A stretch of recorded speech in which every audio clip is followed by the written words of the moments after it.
Hi everybody, this video is talk about mitochondria. So I know every one of you already know what is the function of the mitochondria. So today we would like to go through in detail about the structure and the function. So organelles that process energies, there are two types in eukaryotic cells. One is mitochondria, one is chloroplast.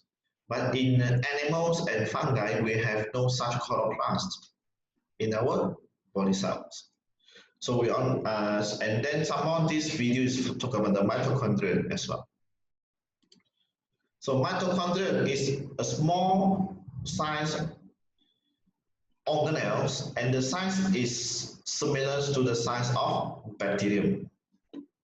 Then the number of mitochondria per cell ranges from 1 to a few hundred thousand depending on what type of cells. So cells that require the most chemical energy that tends to have the most mitochondria per unit of volumes. For example, sperm cells.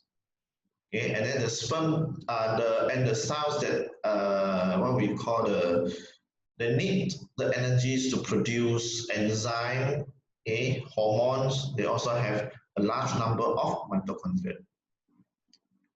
So mitochondria has two membranes, outer membranes and the inner membranes.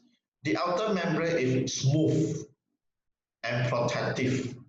Then they offer little resistance to movement of substances. That means the outer membrane is more permeable to the substances compared to the inner membrane.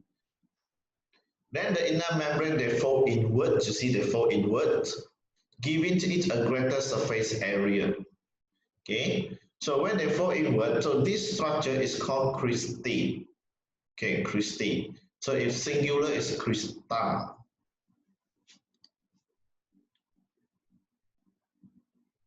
Okay, see. Cristae, the location of the electron transport chain. So what is the electron transport chain? You will study this in the cellular respirations. So what we can say is this is the place where the anaerobic respirations, they produce energy, the ATPs occur. Okay, see here. So this is the inner membrane. So in the inner membrane here, there are a lot of the enzyme complexes. You see the enzyme complexes. And then you look at this thing, these enzyme complexes. This one is known as the ATP synthase, where the ATP is produced. Okay. So that means the inner membranes, they are enfolded. So when they enfolded, that means they increase the surface area for the enzyme complexes and ATP synthase to attach to it. So that means there are many enzyme complexes and ATP synthase for ATP synthesis. Then the fluid-filled regions within the inner membranes is referred as the mitochondrial matrix. Okay, mitochondrial matrix. Then this mitochondrial matrix contains a single circular DNA. You see the single circular DNA is similar to those in the bacteria. Okay, in bacteria, and then have the 70S ribosome, also the ribosome that only found in bacteria. And the proteins that require for ATP synthesis.